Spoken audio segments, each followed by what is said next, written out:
Welcome, everyone, to the fourth mini episode of the Entertainment Buffet podcast. I am your host, Brandon Prosek, and we are going to be dropping episode 100 of the podcast shortly here. If you're seeing the video version of this mini, you will see my girlfriend's cat Beef is really upset that I left her on the couch and decided to join me. So a few things to kind of preview before we jump into dropping the 100th episode of the podcast is little announcement. I've kind of alluded it to the last couple episodes. I did want to give Jess the space to possibly record her own explanation, but she just hasn't had the time, and it's been a long enough Beef. It's been a long enough time since we have been promising episode 100 for months and months now. I think by this point it's been like 6 months since episode 99, and I've enjoyed doing these minis, but I want to get back to having full episodes. So Jess has been dealing with various health issues over this last year.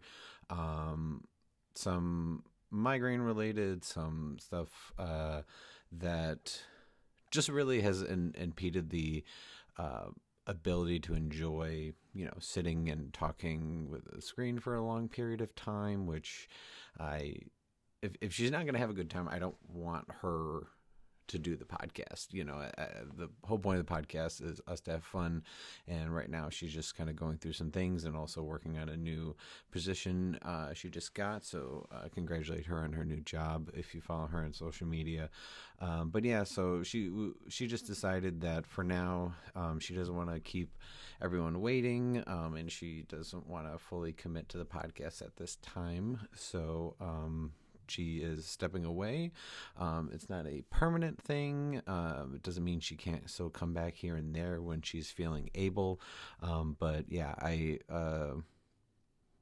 to the end of 2021, being so long since I've done a full episode, I just really want to keep the show going. But I just wanted to be said that, it's Jess is the co-host of this podcast because we are close friends for pushing on 10 years now, and she's someone that I just love talking entertainment stuff with. So we hope that she feels better, hope that she wants to start recording again, feel well enough to record, and maybe we'll start having her as a guest again, and then eventually return someday as a co-host again. But at this time, I'm just gonna keep pushing forward. The Entertainment Buffet podcast, it's gone through lots of changes over the years. For those who maybe haven't been following the whole time, there was another host for the first 10 so episodes who decided she couldn't commit either, another host who was around for 10, 12 so episodes and couldn't commit further either. But Jess has been around since 2017. We've done like 60, 70 episodes together, so it means a lot to her, and I totally understand her wanting to take time, because if she can't give it her full effort, she doesn't want to keep promising things she can't keep the promises for. So sort of a sorry note to start this mini episode with, but I just wanted to get that out of the way because I was really waiting for the longest time for her to be in the 100th episode, but she's just not able to, and I wanted to keep going. So in this episode 100, bringing back frequent guest, pretty much co-host of his own in some way, Josh Sibley from Deft Pictures and Instant Movie Reviews. We do our top 10 most underrated movies. So I hope you guys enjoyed that episode. Until we possibly bring on an additional co-host, there's going to be a wide variety of guests. I'm going to try to keep things moving as far as movie-related topics, TV-related topics, live comedy, theater, books, comic books. We're going to jump all over the map, as is, entertainment. And yeah, some of these guests you've had before, some you've never met. I will say, I mentioned before, but episode 101 has Sarah Archer, who she is a published author, and we got to interview her and follow her along from like the idea of her novel all the way to her novel now being on shelves and available to be purchased. So that's a fun episode coming. Some other ones we have coming down the pipeline are I have been rewatching Game of Thrones, and I'm going to be doing an episode with a guest where we recently rewatched the entirety of Game of Thrones from start to finish, all 8 seasons. So stay tuned for that. Some other things, we're going to be doing, more top 10 lists. I'm going to be bringing the hosts of the White Collars, Red Hands podcast on to interview them. It's a white collar crime podcast that you can find on Entertainment Buffet YouTube. Also going to have a guest of Jeremy Meyer from the Defending Your Movie podcast, bringing on some comedians I know, and bringing on just various realms of folks that I think it would be enjoyable for you guys to listen to. If you have suggestions, or if some people want to reach out and maybe being a guest, please reach out to us, entertainmentbuffet@gmail.com or Entertainment Buffet on Instagram. You can message us there as well. Always down to hear ideas. We have plenty planned and plenty of ideas coming. Another one is with some friends, I'm going to be diving into the Fast and Furious franchise, begrudgingly. I only saw the first movie, and I never saw any of the other 8, and I just can't believe 20 years later this franchise is still going. So I acquired a 9-movie pack of Fast and Furious. I won't say purchase, I acquired. And yeah, so we're going to be going through that as well, and some other series, some other directors, top 10 lists. As I said, looking forward to having a variety of guests on the show. And yeah, so hopefully we'll get on a more consistent schedule in 2022, where at least 1 episode a month, hopefully 2 or 3, if not, there's always going to be these minis that kind of fill in the gaps. So there's always some consistent content coming your way from this feed. But yeah, for those who are still listening, who've stuck around, who've been catching old episodes, I really appreciate you. Sorry that the show has just been so inconsistent in 2021. COVID obviously took a toll on all of us, and it's been even being home and being able to podcast doesn't mean we're always in the mood to. It requires a certain mental, emotional capacity and energy that we don't want to just do it to do it. We want to do it where it's fun, and hopefully that fun is contagious for you guys. But so yeah, stay tuned. Some changes coming from the Entertainment Buffet podcast. I started this back in 2016, going into 2022 now. It's been a lot of adapting. And one thing I will say, if you're listening to this, you probably noticed some number episodes are missing, but that's just because there's been some various individuals that we pulled their episodes, whether it was for reasons that we did not want to acknowledge those individuals any longer, or just for the fact that we don't believe those episodes were our best. So going forward, we don't want there to be episodes that we feel later we want to pull. We want all of them, that we're proud that we do them, and hopefully you enjoy listening to them when we do them. But yes, this is a mini episode where I dive into talking about what I've been watching and movies, TVs, what I've been reading, and comic books, and maybe even video games, what I've been playing. So let's go ahead and jump in. It's been a couple weeks since the last mini. So movies I have been watching. So on November 17th, if you're in the Chicago area, Brews and Bad Movies is a show that Entertainment Buffet produces. It's a stand-up comedy show followed by those comedians then watch a bad movie and provide comedic commentary for it. And we did our return show, first show since 2020. It was Super Mario Brothers. So I saw that movie again for the first time in a couple of years, and woof. That movie is just bonkers. Like, I know they say that on How Did This Get Made? Bonkers. It is just insane. Also, just all the facts I found out about the movie with people who were almost cast, people who were offered roles, like a Cheech from Cheech and Chong was almost Mario, Tom Hanks was almost Luigi, Michael Keaton was offered King Koopa. Like, it's just the weird dark aesthetics of the set, but the contradiction of this supposed to be like a family movie slash video game adaptation just makes no sense. You could tell that the set, it was a mess, but if you haven't watched that in years, check that out. It's from 1993, and just know when you're looking at those special effects, just know that that was the same year that Jurassic Park came out, so a little perspective on the special effects department.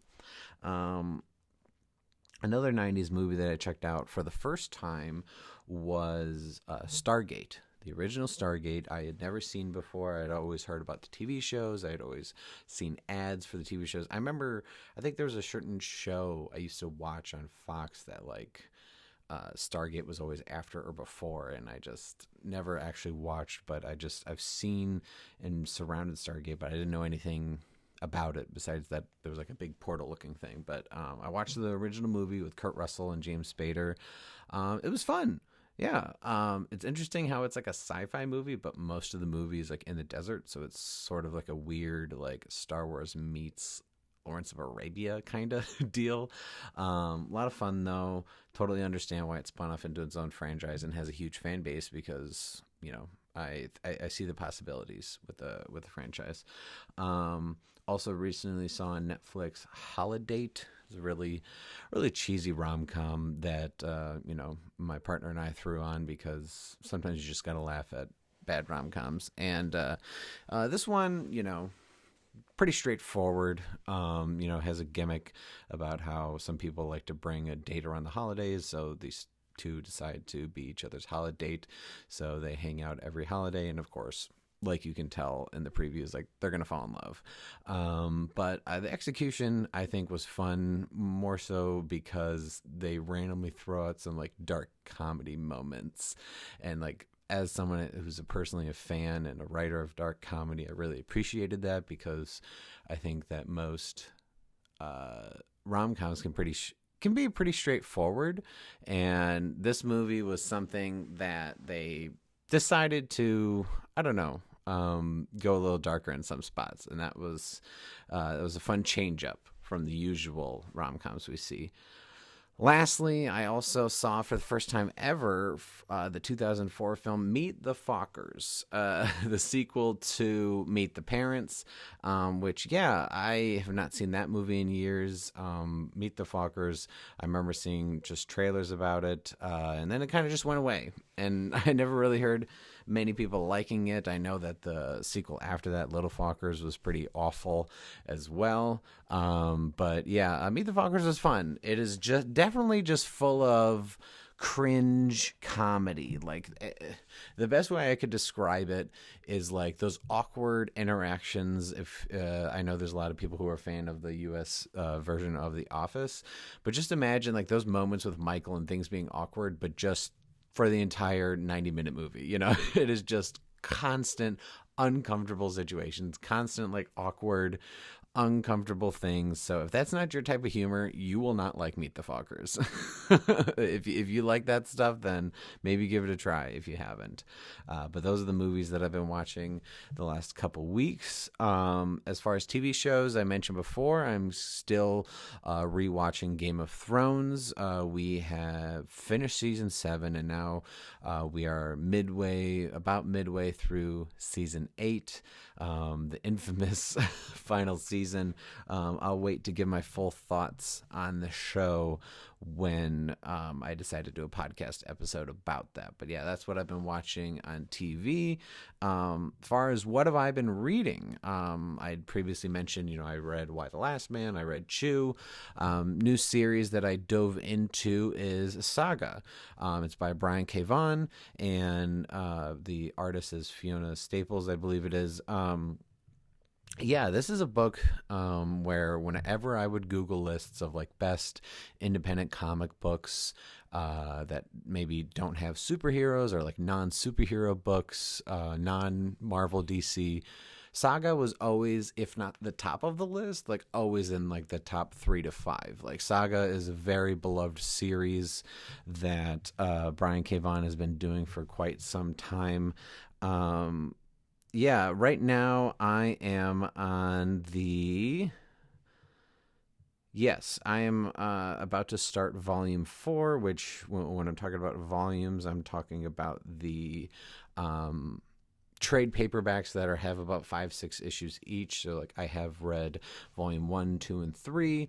Yeah, when I first picked up Saga, I was, unsure, not because I didn't think it would be good, but, sometimes stuff gets overhyped when it's on all those lists, and that's why I only picked up the first volume, because I was like, if I don't like it, then I at least gave it a shot. But yep, I immediately jumped into volume 2, got volume 3, and honestly I've already picked up 4 through like 7 because they're available at my local library, and I'm gonna read the whole thing.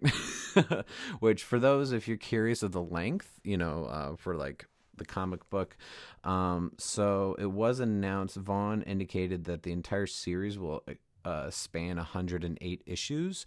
Right now he's done 54, so he's right at the midpoint, and he's been on hiatus for a few years with the book, since I think 2018. But yeah, so right now, if you can check out, there's an omnibus, which is all current 54 issues that are out, or you can check out the trades, which they have 9 volumes of that.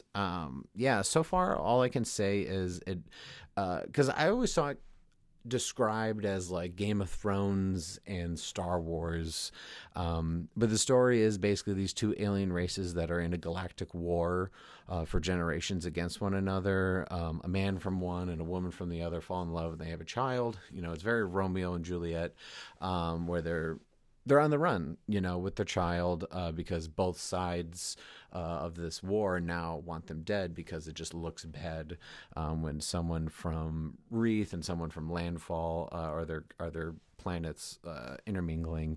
So yeah, there's assassins going after them. There's armies going after them. Yeah, it's a great story because it blends action, but also small character moments.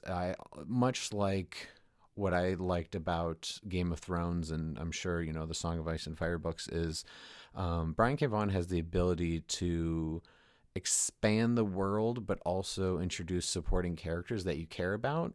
Sometimes in comics, they'll do like little spin-off issues or like B stories, C stories, away from the main cast that like aren't really the best, and you're like, well, when are they just going to get back to the main thing? Saga doesn't do that. Saga is just, whether it's like the assassins you're following or other side characters, it's really entertaining, but it's also, much like I've said with the last couple of comic series I've talked about in these minis, is it gets very dark. That is for sure. They are talking about a galactic war. This isn't like Star Wars, where it's just like, here and there. Like that is war. Like it is brutal. And in case anyone was wondering, like, oh, are they just going to adapt this into a TV show or a film franchise? Pretty sure Brian K. Vaughan said in an interview that he will never allow anyone to do that. Like, he wants this to be a comic book. He wants this to be, this is how you read and take in this story.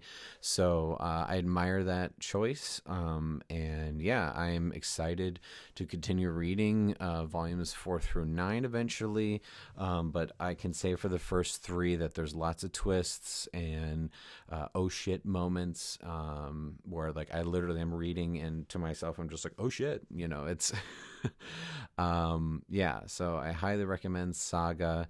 If you haven't checked it out, maybe check it out on a library near you, because I certainly like it. If you like fantasy, if you like sci-fi, if you like world building things, pieces of media, then I think you'll enjoy Saga.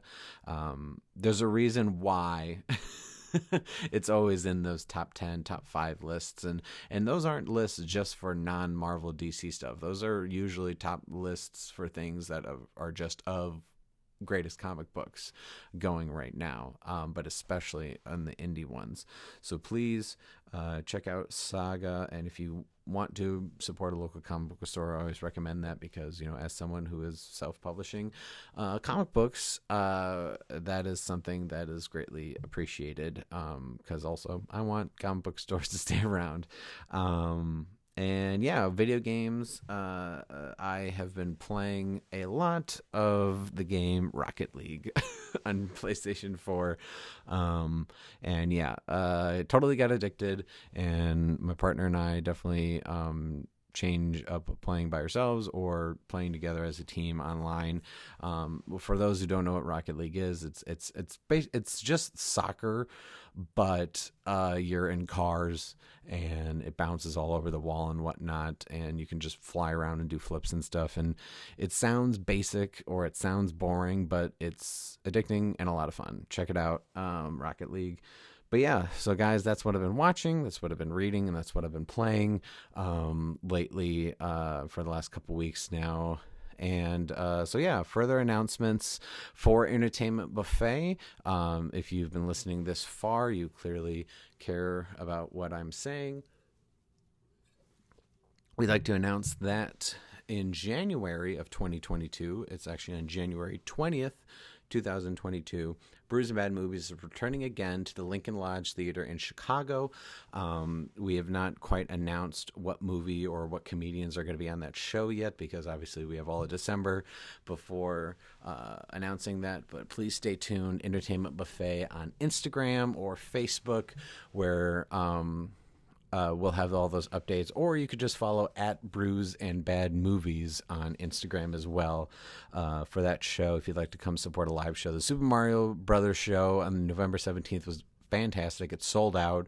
The comedians were so funny, and the crowd was just made the movie viewing experience that much more fun, especially for a bad movie. Is like we're just all laughing together and enduring this bad piece of media that millions of dollars are spent on. But yeah, some other things coming with Entertainment Buffet, as we said, more episodes of the podcast. Also, not one but 2 comic books are being worked on right now. Unfortunately, our Western 6-issue story has hit a bit of a slump right now. Unfortunately, the artist who was being hired to work on it before is stepping away for other projects, so we are currently looking for another artist. So if you're a comic book artist, reach out to Entertainment Buffet. And yeah, so we're hoping to get that back on track soon. That Western Monster Treasure Adventure story, that's a 6-issue graphic novel. But we also are adapting something we've done on stage before, which is a short story that I wrote called The Trippy Time Traveling Tale of Tripping. This is a sci-fi story. Best way I could describe it is it's like Rick and Morty meets, like, I don't know, My Dinner with Andre. Like, it is just an insane little story that fortunately I've been able to see it performed by actors on stage in front of some audiences, but also has gotten into some comedy writing competitions and film festivals and such with the script. So decided to bring that into comic book form. That is being worked on by an artist at the moment. That's just going to be a one-off comic, but stay tuned for that when we have more information on that. But if anyone would like to support, best way to support Entertainment Buffet is watch stuff on our YouTube, because we have ads that are we're in the monetization program with YouTube, and so Google pays us the more you check out our content. You can also click on the link of our sponsor, Zenny Optical. If you're watching the video, I always say it every video, but I have over a dozen pair of glasses. The current pair I'm wearing are a Zenni pair. Use that link, and it supports the podcast. But I truly only reach out to places to be a sponsor when I believe in the product, and these are glasses I believe in. Also, if you have an FSA or HSA, you can use that health money on glasses. So if you want to get new glasses, these were only about $50, and I've gotten a wide variety of pairs from anywhere from $40 to $70, always under $100. And that's the thing, is glasses, too many other places are $200 to $500 for no goddamn reason. But yeah, that's another way you can support us. Or if you just want to donate, at entertainment-buffet on Venmo, entertainmentbuffet@gmail.com on PayPal, or come to any of our live shows. Those are all different ways you can support Entertainment Buffet. We really appreciate it. And as always, if you have things you want to hear us talk about, or if you have opinions on things that we've brought up on the mini or main episodes, please just give us a shout out. We'd love to hear from you. But yeah, this is the 4th mini-sode, and there'll be more to come. And stay tuned. Episode 100 is dropping soon.